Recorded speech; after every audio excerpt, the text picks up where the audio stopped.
السلام علیکم۔ آج کی میری یہ ویڈیو کسی کی زندگی پر بیتی ایک سچی اور خوشگوار کہانی ہے۔ ویڈیو شروع ہونے سے پہلے میرے YouTube channel Urdu centre plus کو سبسکرائب کر کے بیل نوٹیفیکیشن کو آن کر دیں تاکہ آپ کو ملتی رہیں تمام چینل اپڈیٹس۔ آپ میری ویڈیوز کو زیادہ سے زیادہ شیئر کر سکتے ہیں۔ اب آپ مجھے ٹویٹر، فیس بک اور انسٹاگرام پہ بھی فالو کر سکتے ہیں۔ الحمدللہ ہم مسلمان ہیں اور اللہ تعالیٰ کی قدرت پر مستحکم یقین رکھتے ہیں، لیکن معجزات کی بات کی جائے تو ہم اکثر بے یقینی کا شکار ہو جاتے ہیں کہ آج کل کے دور میں معجزات کب ہوتے ہیں۔ یقین تبھی آتا ہے جب معجزے اپنی آنکھوں سے ہوتے دیکھے جائیں، جب ہماری دعائیں معجزاتی طور پر قبولیت کا شرف پا جائیں تو بندہ اپنے رب کے حضور سربسجود ہونے میں دیر نہیں لگاتا۔ میری زندگی میں جو معجزہ ہوا اس کے لیے میں آج تک اپنے رب کے حضور نفل ادا کرتی ہوں۔ جب کبھی ماضی کی طرف دیکھتی ہوں اشک بار ہو جاتی ہوں۔ یہ آنسو دکھ کے نہیں خوشی کے ہوتے ہیں۔ آج سے تقریباً 7 سال پرانی بات ہے۔ یونیورسٹی میں میرا پہلا دن تھا۔ میری سہیلی سمرا بنا اطلاع دیے غیر حاضر تھی۔ یونیورسٹی آ کر مجھے پتا چلا کہ انجینئرنگ کے شعبے میں میرے اور سمرا کے علاوہ کوئی تیسری لڑکی نہیں ہے، باقی سب لڑکے ہیں۔ اس روز یہ مضامین رکھنے پر خود کو سارا دن باہر گراؤنڈ میں بیٹھی میں کوستی رہی۔ کلاس میں جانے کی ہمت نہیں کر پا رہی تھی، کوئی بھی لیکچر نہ لیا۔ یونیورسٹی ٹائم ختم ہوا تو اپنی جگہ سے اٹھ کر بیرونی گیٹ کی طرف بڑھ گئی۔ ابھی گیٹ سے قدرے فاصلے پر تھی کہ کچھ شناسا چہرے دکھائی دیے۔ اوہ، یہ تو رضوان ہے، میں فوراً پہچان گئی۔ جہاں حیرت ہوئی وہاں خوشی نے بھی مجھے گھیر لیا۔ رضوان کالج میں میرا کلاس فیلو رہ چکا تھا۔ اس کے ساتھ بلال اور اشمیر بھی تھے۔ یہ تینوں کالج میں دوستی کے ٹرائی اینگل کے نام سے مشہور تھے۔ میں قدرے فاصلے پر کھڑی ابھی انہیں حیرت سے دیکھ رہی تھی کہ رضوان کی نظر مجھ پر پڑ گئی۔ وہ مسکراتا ہوا میری طرف چلا آیا۔ واٹ اے سرپرائز، آپ اور یہاں؟ خوشی اس کے لہجے سے جھلک رہی تھی۔ میں نے جواباً صرف مسکرانے پر اکتفا کیا۔ خوش تو میں بھی بہت ہوئی تھی اسے سامنے دیکھ کر، لیکن اپنے تاثرات بخوبی چھپا لیے۔ ابھی بمشکل سلام دعا ہی ہوئی تھی کہ مجھے گیٹ کے پار اپنی وین دکھائی دی گئی۔ میری وین آ گئی ہے، اجازت دیجیے میں چلتی ہوں۔ میں اجازت طلب کرتی مرکزی گیٹ کی طرف بڑھ گئی۔ وین میں بیٹھنے کے کافی دیر بعد تک میرے دل کی دھڑکن بے ترتیب رہی۔ رضوان ہینڈسم اور لائق فائق ہونے کے ساتھ ساتھ ایک سلجھا ہوا لڑکا بھی تھا۔ کسی نے اسے کبھی اوچھی حرکتیں کرتے نہیں دیکھا تھا۔ وہ تو ہر لڑکی کا خواب ہو سکتا تھا۔ کالج کے دوران میری اگرچہ اس سے کبھی بات چیت نہیں ہوئی تھی، لیکن میں نے ہمیشہ اسے ستائشی نگاہوں سے ہی دیکھا تھا۔ آج اسے یونیورسٹی میں دیکھ کر دل عجب سا دھڑکا۔ دل بے اختیار اس کے ساتھ کی تمنا کر بیٹھا۔ کچھ دیر بعد مجھے افسوس نے گھیر لیا کہ رضوان سے اس کے ڈپارٹمنٹ کا تو میں نے پوچھا ہی نہیں۔ اب اتنی بڑی یونیورسٹی میں اسے کیسے ڈھونڈوں گی؟ آج تو اتفاقاً سامنا ہو گیا، جانے دوبارہ ملاقات کب ہو سکے۔ گھر پہنچنے سے پہلے میں نے خود کو سنبھال لیا۔ گھر پہنچ کر میں نے سمرا کو فون کر کے بے نقد سنائی کہ بتائے بغیر غیر حاضر رہی۔ میں یونیورسٹی کے لیے بالکل تیار تھی۔ اچانک سے ماما کی طبیعت بگڑ گئی تھی یار، فشار خون بہت زیادہ ہو گیا۔ اس نے معذرت کی کہ سب اتنا اچانک ہوا کہ اطلاع دینے کا خیال نہیں آیا۔ میں نے اپنے رویے کی معافی مانگ لی اور دعائیہ کلمات ادا کر کے فون بند کر دیا۔ اگلے روز میں سمرا کے ہمراہ کلاس میں داخل ہوئی تو میری تو باتیں کھل گئیں۔ رضوان اور اشمیر پہلی قطار میں سر جوڑے بیٹھے تھے، جانے کون سے راز و نیاز کرنے میں مصروف تھے۔ نگاہیں جو ملی تو ہماری طرف دیکھتے ہوئے ہاتھ ہلانے لگے۔ جواباً سمرا نے بھی گرم جوشی دکھائی۔ میں البتہ جھجک گئی اور 2 قطاریں چھوڑ کر پیچھے جا بیٹھی۔ سمرا کچھ دیر ان کے پاس کھڑی ہوئی، پھر میرے برابر آ کر بیٹھ گئی۔ تم نے بتایا ہی نہیں کہ رضوان، اشمیر اور بلال بھی اسی یونیورسٹی میں ہیں؟ یہ کوئی اتنی اہم بات نہیں تھی سمرا کہ تمہیں اطلاع دینا ضروری تھا، میں نے جان بوجھ کر روکھے لہجے میں کہا۔ دل کا چور پکڑا جانے کے خوف سے میں نہیں چاہتی تھی کہ وہ ان کے متعلق طویل گفتگو کرے۔ پروفیسر صاحب کمرے میں داخل ہوئے تو سب سنبھل کر بیٹھ گئے۔ میں نے کلمہ شکر ادا کیا۔ بس بہت ہو گیا، اس سے زیادہ ایک لفظ بھی اس دماغ میں گھسا تو طبیعت خراب ہو جائے گی میری۔ مسلسل 2 لیکچر لینے کے بعد سمرا اکتا گئی اور مجھے اس کے ساتھ راہ فرار اختیار کرنا پڑی۔ ویسے بھی رضوان اپنی ٹیم کے ساتھ ایک لیکچر کے بعد ہی بھاگ نکلا تھا اور میرا دھیان اس وقت سے اسی کی طرف لگا ہوا تھا۔ میں نے دوسرا لیکچر غائب دماغی سے ہی لیا تھا۔ یونیورسٹی کے ماحول کا اثر تھا یا پرانی جان پہچان کہ چند دنوں میں ہی ہماری ان کے ساتھ اچھی دوستی ہو گئی۔ میری جھجک بھی ختم ہو چکی تھی۔ اب ہم بے تکلفی سے چھوٹے موٹے مذاق بھی کر لیتے تھے۔ ایک دن رضوان غیر حاضر تھا۔ بلال سے پتہ چلا کہ رات اس کی والدہ کی طبیعت اچانک بگڑ گئی تھی۔ وہ دمے کی مریضاں ہیں اور بدلتا موسم انہیں تنگ کرتا ہے۔ میں نے گھر آ کر اپنی امی کو بتایا۔ وہ ایک دو بار یونیورسٹی میں ہی رضوان سے مل چکی تھیں۔ ان کے خیالات رضوان کے بارے میں بہت اچھے تھے۔ انہوں نے کہا کہ ہمیں اس کی امی کی عیادت کے لیے ان کے گھر چلنا چاہیے۔ آپ چلی جائیے امی، میں گھر پر ہی ہوں، کل بہت ضروری ٹیسٹ ہے۔ میں نے جھجک کر بہانہ کر دیا۔ ٹھیک ہے، جیسے تمہاری مرضی۔ امی کندھے اچکا کر اپنے کام میں مصروف ہو گئی۔ بابا جانی کو شام کا پروگرام فون پر دے دیا۔ ان کے آتے ہی دونوں رضوان کے گھر چل دیے۔ بابا جانی نے فون پر رضوان سے گھر کا پتہ معلوم کر لیا تھا۔ میں بے صبری سے ان کی واپسی کا انتظار کرنے لگی۔ واپسی پر امی رضوان اور اس کی فیملی کی تعریف میں رطب اللسان تھیں۔ امی اور بابا جانی کے منہ سے رضوان کی تعریف سننا مجھے بہت اچھا لگ رہا تھا۔ اس کے لیے دل میں کھلی عشق کی کلی کھل کر مکمل گلاب بن گئی۔ اس دن میں نے آئینے کے سامنے کھڑے ہو کر کھل کر اس سے محبت کا اقرار کیا۔ والدین کی پسندیدگی نے مجھے اعتماد بخش دیا تھا۔ اب میں دبے لفظوں میں رضوان کو اکثر یہ باور کرانے لگی کہ میرے والدین اسے بہت پسند کرتے ہیں اور اس کی فیملی سے بھی کافی مروب ہوئے ہیں۔ رضوان مسکرا دیتا، کبھی کبھار ازراہ مذاق فرضی کالر جھاڑنے لگتا۔ اس کا یہ انداز بھی بہت پیارا تھا۔ وقت پر لگا کر اڑ رہا تھا۔ یوں ہی پڑھتے پڑھاتے اور اٹکیلیاں کرتے وقت گزر رہا تھا۔ ایک دن ہم لیکچر لے کر باہر نکلے تو بلال نے رضوان کی راہ روکتے ہوئے ٹریٹ کا راگ الاپنا شروع کر دیا۔ کس بات کی ٹریٹ بھلا؟ میں نے رضوان کا دفاع کرنا چاہا۔ رضوان میاں ماشاءاللہ سے منگنی شدہ ہو گئے ہیں۔ اس نے گویا دھماکہ کیا۔ یار تو بھی کس سے ٹریٹ کا مطالبہ کر رہا ہے؟ مجھے تو تیری عقل پر افسوس ہو رہا ہے۔ ایک شیخ سے ٹریٹ کا مطالبہ؟ اشمیر نے رضوان کو چڑھانے کی خاطر بلال پر جملہ کسا۔ رضوان بنا کچھ کہے بس مسکرائے جا رہا تھا۔ کیا یہ سچ ہے رضوان؟ میں نے مرے مرے لہجے میں پوچھا۔ لو جی، اس میڈم کو ہم پر یقین ہی نہیں۔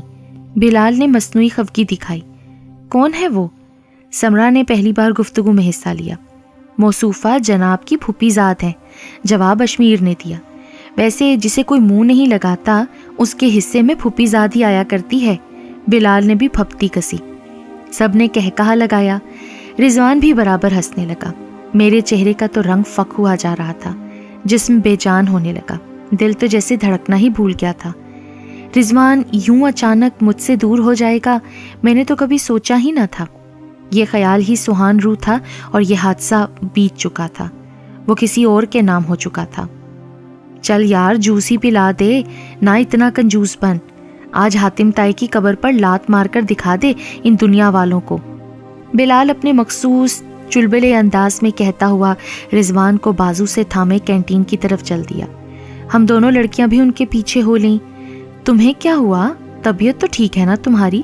سمرا نے میری سست چال دیکھتے ہوئے پوچھا۔ پتہ نہیں، سمجھ میں نہیں آ رہا کیا ہو رہا ہے، لگتا ہے میرا بی پی لو ہو رہا ہے۔ میں نے گہرے گہرے سانس لے کر خود کو نارمل کرنے کی کوشش کی۔ چلو کچھ کھاؤ پیو گی تو طبیعت بہتر ہو جائے گی۔ سمرا میرا ہاتھ تھامے تیز تیز چلنے لگی۔ رضوان نے جوس اور کچھ دوسرے سنیکس آرڈر کیے۔ یار بڑی ٹریٹ کب دے رہے ہو؟ اشمیر نے ایک ہی سانس میں فریش جوس کا گلاس خالی کرنے کے بعد پوچھا۔ وہ شادی کے بعد دوں گا، فی الحال اسی پر گزارا کرو۔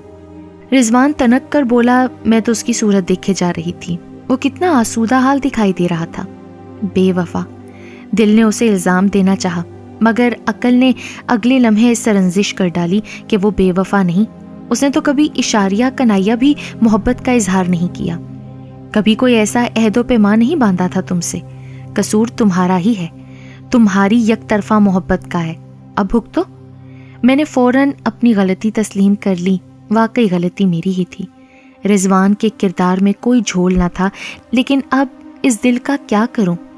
میں بن آنسوؤں کے روئے جا رہی تھی۔ شادی کا کب تک ارادہ ہے رضوان تمہارا؟ سمرا نے آنکھیں گھماتے ہوئے پوچھا۔ اسی سال کے آخر تک انشاءاللہ۔ رضوان نے سرشار لہجے میں جواب دیا۔ لفظ انشاءاللہ میرے دل پر کسی تیر کی مانند لگا۔ میں خود پر جبر کیے آنسوؤں پر بند باندھے بیٹھی تھی۔ جوز بمشکل حلق میں اتارا۔ اگلے لیکچر کا وقت ہوا تو ہم ایک بار پھر کلاس لینے چل دیے۔ سر ظہور لیکچر دیتے رہے اور میں اپنے دل سے لڑنے، اسے سمجھانے میں مصروف رہی۔ کلاس ختم ہوتے ہی میں نے خاموشی سے گھر کی راہ لی۔ گھر آ کر خود کو کمرے میں بند کر لیا۔ جتنا رو سکتی تھی روئی۔ دل کا بوجھ تھا کہ ہلکا ہونے کو نہیں آ رہا تھا۔ رب سے بھی کتنے ہی گلے شکوے کر ڈالے، جس پر بعد میں شرمسار ہوتی رہی۔ میرا یقین مستحکم ہے کہ رب کے فیصلے مصلحت سے پر ہوتے ہیں۔ ہم بہتر کی طلب کرتے ہیں مگر وہ ہمیں بہترین سے نوازتا ہے۔ لیکن یہ دل تھا کہ مان ہی نہیں رہا تھا۔ کسی ضدی بچے کی صورت رضوان کو مانگے جا رہا تھا۔ شام کو امی نے میری صورت دیکھی تو پریشان ہو کر وجہ پوچھنے لگیں۔ امی، آج ایک پروفیسر سے مجھے بلا وجہ ہی ڈانٹ پڑ گئی تھی۔ مجھے بروقت یہی بہانہ سوجا۔ میں چونکہ اکلوتی بیٹی تھی اس لیے مجھے ڈانٹ ڈپٹ سننے کی قطعاً عادت نہ تھی۔ امی نے میرے بہانے کو سچ سمجھ لیا۔ پہلے تو انہیں غصہ آیا کہ ان کی بیٹی کو کیوں ڈانٹا گیا، پھر خود ہی کہنے لگیں کہ استاد تو استاد ہوتا ہے نا بیٹا، اگر ڈانٹ ہی دیا تو کیا ہو گیا، یوں اپنی حالت خراب کرنا کہاں کی عقل مندی ہے۔ میں نے سعادت مندی سے سر ہلا کر آنسو صاف کیے اور مسکراتے ہوئے ان کے گلے لگ گئی۔ وہ کتنی ہی دیر میری پشت سے ہلاتی رہیں اور پیار کرتی رہیں۔ میری امی میری بہترین دوست تھیں۔ میں ان کے ساتھ اپنی ہر بات شیئر کرتی تھی، لیکن رضوان کا ذکر کرنے سے ہچکچا جاتی تھی۔ اچھا ہوا نا کہ انہیں کچھ نہیں بتایا تھا، ورنہ آج انہیں بھی کتنا دکھ ہوتا۔ میں تو سوچ کر ہی رہ گئی۔ سب نے رضوان کو مبارکباد دی، لیکن تم نے جھوٹے منہ پہ خوشی کا اظہار نہیں کیا۔ اگلے روز اشمیر نے مجھے گھیر لیا۔ کل اس بیچاری کی طبیعت اتنی خراب تھی، اسے کہاں ہوش تھی مبارکباد دینے کی۔ وہ تو خود کو سنبھالنے بیٹھی رہی، یہی کیا کم ہمت ہے اس کی۔ سمرا نے میری جانب سے جواب دیا۔ اوہ سو سوری، کیا ہوا تھا تمہیں؟ تینوں لڑکوں نے یک زبان معذرت کے بعد سوال اٹھایا۔ بی پی لو تھا، میں نے ہولے سے جواب دیا۔ وہ تو آج بھی لگ رہا ہے تمہارا، رضوان نے بغور میرا چہرہ دیکھتے ہوئے کہا۔ چلو آؤ، میں زبردست سا ڈرنک پلاتا ہوں، بی پی ایک دم تمہارا زبردست ہو جائے گا۔ وہ میرا ہاتھ تھامے کینٹین کی طرف چلنے لگا۔ ہمیں بھی، پیچھے تینوں نفوس نعرہ لگاتے ہوئے بھاگے آئے۔ میری نگاہیں اپنے ہاتھ پر مرکوز تھیں جو رضوان نے تھام رکھا تھا۔ کاش تم ہمیشہ ہمیشہ کے لیے یہ ہاتھ تھام لو رضوان، دل نے تڑپ کر خواہش کی۔ 7 اپ میں جانے کیا کیا ملا کر بنایا گیا ڈرنک واقعی بہت زبردست تھا۔ طبیعت ایک دم حشاش بشاش ہو گئی تھی، مگر یہاں تو حالت دل کی خراب تھی۔ میں زبردستی مسکرانے لگی، کسی پر اپنا حال دل عیاں نہیں ہونے دینا چاہتی تھی۔ شکریہ، میں نے مسکرا کر رضوان کا شکریہ ادا کیا۔ اس نے اپنے دلکش مخصوص انداز میں سینے پر ہاتھ رکھ کر گردن کو تھوڑا جھکا کر میرا شکریہ قبول کیا۔ اس شخص کی تو ہر ادا جان لیوا ہے۔ عشق نامراد ہے ہی ایسی بیماری کہ محبوب بھی دیوتا کے روپ میں دکھائی دینے لگتا ہے۔ تینوں لڑکے کچھ دیر بیٹھنے کے بعد اٹھ کر چلے گئے۔ انہیں آج جلدی گھر جانا تھا۔ ہم دونوں لڑکیوں نے آخری لیکچر لینے کا فیصلہ کیا تھا۔ لیکچر میں ابھی وقت تھا سو ہم وہیں بیٹھی رہیں۔ اب کیا کرو گی؟ سمرا نے میری آنکھوں میں جھانکتے ہوئے پوچھا۔ کیا مطلب؟ میں نے نافہم انداز میں پوچھا۔ میں رضوان کی بارے میں پوچھ رہی ہوں۔ اس کی وضاحت پر میرا دل تیزی سے دھڑکا۔ اسے کیسے پتہ چل گیا؟ تم کیا کہہ رہی ہو؟ مجھے کچھ سمجھ نہیں آ رہا سمرا۔ میں نے نگاہیں چرا لی۔ کیا رضوان نے کبھی تم سے کچھ کہا یا یہ محبت یک طرفہ تھی؟ اس نے میرا چہرہ سیدھا کرتے ہوئے پوچھا تو میری آنکھوں کے گوشے بھیگ گئے۔ سارا قصور میرا ہے سمرا۔ میں نے آنکھ کا گوشہ صاف کیا۔ ہاں واقعی قصور تمہارا ہی ہے۔ جب دل میں کچھ تھا تو کہہ دینا چاہیے تھا نا۔ خاموش محبتوں کا دور بیت چکا ہے میڈم جی۔ اس کا لہجہ یک دم درست ہوا۔ لیو اٹ یار، جو ہونا تھا ہو چکا۔ میں نے موضوع بدلنا چاہا۔ ہاں اب تو لیو کرنا ہی پڑے گا، مجبوری ہے، اس کے علاوہ کوئی چارہ بھی نہیں۔ میں نے خود کو زیادہ سے زیادہ پڑھائی میں مصروف کر لیا۔ پہلے کی طرح گپ شپ نہیں ہوا کرتی تھی۔ میری کوشش ہوتی تھی کہ رضوان سے کم ہی ملاقات ہو۔ میں اسے بھول جانا چاہتی تھی۔ یہ بھی جانتی تھی کہ یہ ناممکن ہے، مگر کوشش تو کی جا سکتی تھی نا۔ گھر میں میرا زیادہ وقت اپنے کمرے میں گزرنے لگا۔ میں جہاں رب سے صبر مانگتی وہیں کوئی معجزہ کر دینے کی درخواست بھی کرتی۔ کبھی کبھار تو اتنی مایوس ہو جاتی کہ نوبت گلے شکوے تک جا پہنچتی جس پر بعد میں نادم ہوتی رہتی اور توبہ بھی کرتی۔ وقت جیسے جیسے گزر رہا تھا میری حالت بجائے سنبھلنے کی بگڑی جا رہی تھی۔ دل کو کسی پل چین نہ تھا۔ رضوان نے کہا تھا کہ سال کے آخر میں شادی ہے اور وقت پر لگا کر اڑنے لگا تھا۔ ایک روز میں صبح تیار ہو کر یونیورسٹی کے لیے نکلنے لگی کہ سمرا کا فون آ گیا۔ لڑکی یونیورسٹی میں کر لینا جو بات کرنی ہے، پہلے ہی دیر ہو رہی ہے۔ میں نے کال کو یس کرتے ہی عجلت میں کہا، رکو، میری بات دھیان سے سنو، رضوان کے بابا کی اچانک ڈیتھ ہو گئی ہے۔ خبر تھی یا دھماکہ؟ میں کتنی ہی دیر فون کان سے لگائے سکتی کسی کیفیت میں کھڑی رہی۔ سمرا جانے کیا کچھ کہہ کر رابطہ منقطع کر چکی تھی۔ جب ہوش آیا تو امی کو پکارتی ان کے کمرے کی طرف بھاگی۔ خبر سن کر وہ بھی حیران پریشان کھڑی رہ گئی۔ ارے وہ تو اچھے بھلے تھے، امی کو تو یقین ہی نہیں آ رہا تھا۔ یقین تو مجھے بھی نہیں آ رہا تھا۔ سمرا کی زبانی نہ پتہ چلا ہوتا تو میں یقین کرتی ہی نہ۔ بابا جانی نے فوراً رضوان کو کال کی۔ خبر کی تصدیق ہو جانے کے بعد ہم ان کے گھر جا پہنچے۔ شوہر کی اچانک وفات نے آنٹی کو توڑ کر رکھ دیا تھا۔ میں چاہ کر بھی صبر کی تلقین نہ کر سکی۔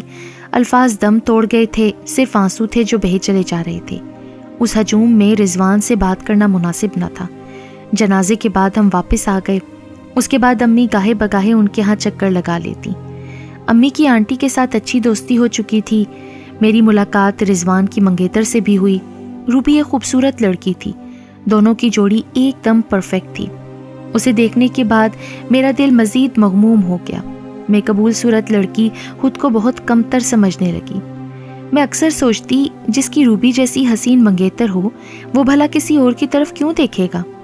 خدا جب حسن دیتا ہے تو نزاکت آ ہی جاتی ہے کہ مصادق وہ مجھے تھوڑی مغرور سی بھی معلوم ہوئی۔ یہ تو اس کا حق ہی تھا۔ رضوان اب اکثر ہی غیر حاضر رہنے لگا۔ اگر یونیورسٹی آ بھی جاتا تو گمسم سا رہتا۔ شاید ابو کے سر پر نہ رہنے سے دنیا کی ساری رنگینیاں بے رنگ ہو جاتی ہیں۔ شاید اسی لیے وہ بھی چپ چپ سا بجھا بجھا سا رہنے لگا تھا۔ ہم سب چاہ کر بھی اسے تسلی نہ دے پاتے تھے۔ اس کا دکھ ہی ایسا تھا کہ ہم بانٹ ہی نہیں سکتے تھے۔ یار تیری شادی ہونے جا رہی ہے، اب تو ہنسا کھیلا کر، بھابھی یہ رونی صورت دیکھ کر کہیں تجھ سے بیزار ہی نہ ہو جائے۔ ایک دن بلال نے اسے سمجھانے کی کوشش کی۔ یہ سننا تھا کہ میرا جسم ایک دم سے ٹھنڈا ہو گیا۔ شادی؟ میں جانتی تھی کہ وہ منگنی شدہ ہے، ایک نہ ایک دن اس کی شادی بھی ہونی ہے، مگر یہ دل تھا کہ اس کی شادی کے ذکر پر تڑپ اٹھتا تھا۔ اب یہ سنا تو لگا کہ دل بند ہی ہو جائے گا۔ کب ہے شادی؟ بہت بے وفا نکلے، ہمیں تو بتایا ہی نہیں۔ سمرا نے کمزور سے لہجے میں احتجاج کیا۔ بس امی کی عدت پوری ہوتے ہی دسمبر کے پہلے ہفتے میں شادی ہے۔ کارڈ پریس میں جا چکے ہیں، سب کو انوائٹ کروں گا۔ رضوان زبردستی مسکرا دیا۔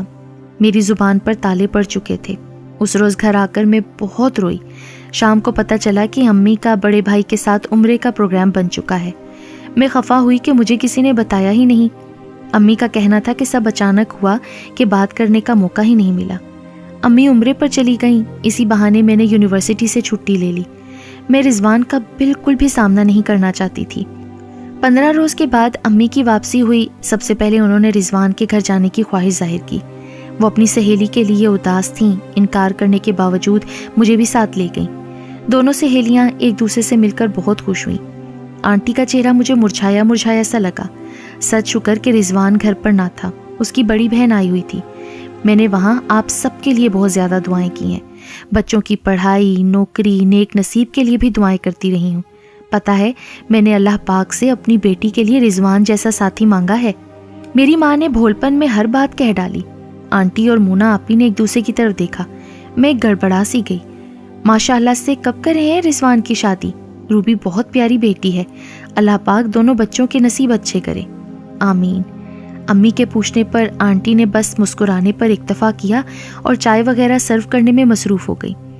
مجھے ان کا یہ انداز کھٹک گیا، مگر میں نے خاموشی میں بہتری جانی۔ یونیورسٹی جانا شروع کر دیا۔ ایک دن ہم یونیورسٹی کے گراؤنڈ میں بیٹھے اپنے نوٹس شیئر کر رہے تھے، امتحان سر پر تھے۔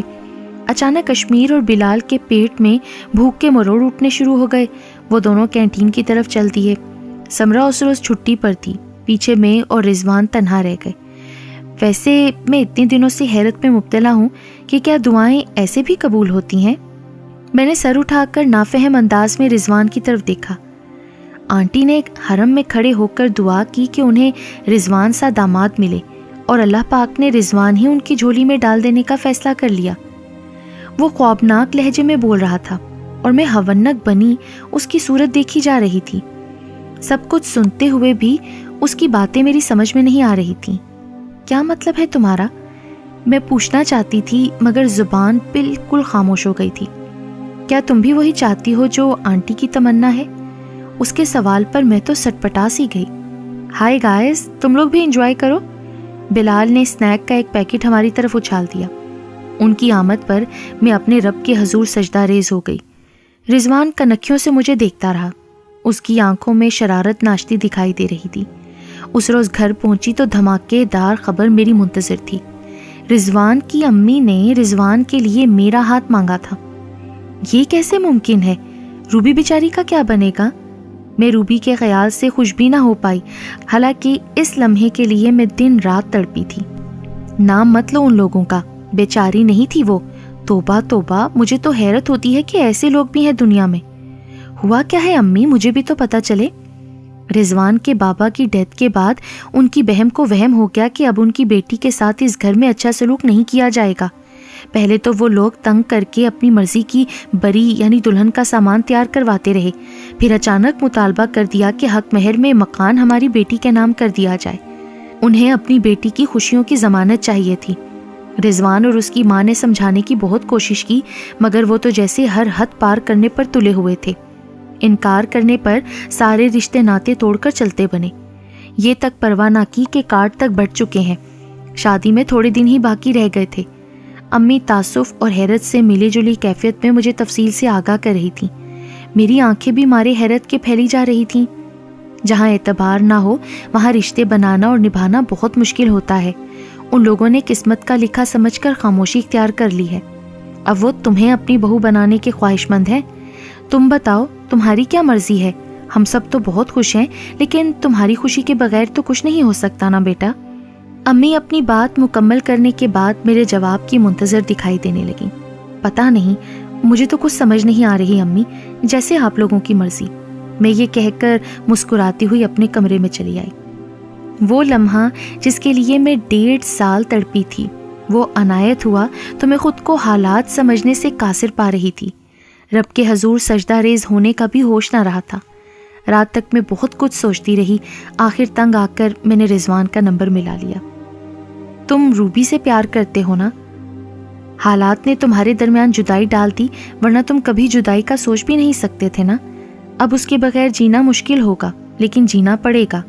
یہ قسمت کی ستم ظریفی ہے۔ مجھ سے شادی کرنے پر تمہیں آنٹی نے مجبور کیا ہے نا، اور آنٹی یہ قدم اپنی سہیلی کی محبت میں اٹھا رہی ہیں نا، ورنہ میرا اور روبی کا تو کوئی مقابلہ ہی نہیں۔ میں نے دوسری طرف سے اس کی آواز سنتے ہی پے در پہ کئی سوال کر ڈالے تھے۔ آخری جملے کی ادائیگی پر میرا لہجہ بھیگ چکا تھا۔ ہاں، بالکل ٹھیک کہہ رہی ہو، تمہارا اور روبی کا کوئی مقابلہ نہیں۔ وہ ٹھہری ایک خود غرض لڑکی اور تم ایک بھولی بھالی، رشتوں کی قدر کرنے والی اور دوسروں کے لیے اپنے حق سے دستبردار ہو جانے والی لڑکی ہو۔ تم کیا مجھے گھامڑ سمجھتی ہو کہ ان 2 سالوں میں مجھے تمہاری آنکھوں سے امڑتی محبت دکھائی نہیں دی؟ پسند میں بھی تمہیں کرنے لگا تھا، مگر بابا جانی نے اپنی بھانجی سے میرا رشتہ طے کر دیا تو میں نے کچھ کہہ کر ان کا دل دکھانا مناسب نہ سمجھا تھا۔ اپنے دل کو جیسے تیسے سمجھا لیتا تھا، لیکن میں نے کلمہ شکر ادا کیا کہ تم سے کوئی عہد و پیمان نہیں کیے تھے۔ امی نے بھی نہ چاہتے ہوئے بابا کی خواہش کا احترام کیا تھا۔ پھر ان کی اچانک ڈیتھ کے بعد بھی ہم نے ان کی خواہش کا خیال رکھا، مگر وہ لوگ بہت کم ظرف نکلے۔ تمہارا میرے دل میں کیا مقام ہے، جاننا چاہو گی؟ وہ بول رہا تھا اور میں دم سادے سنے جا رہی تھی۔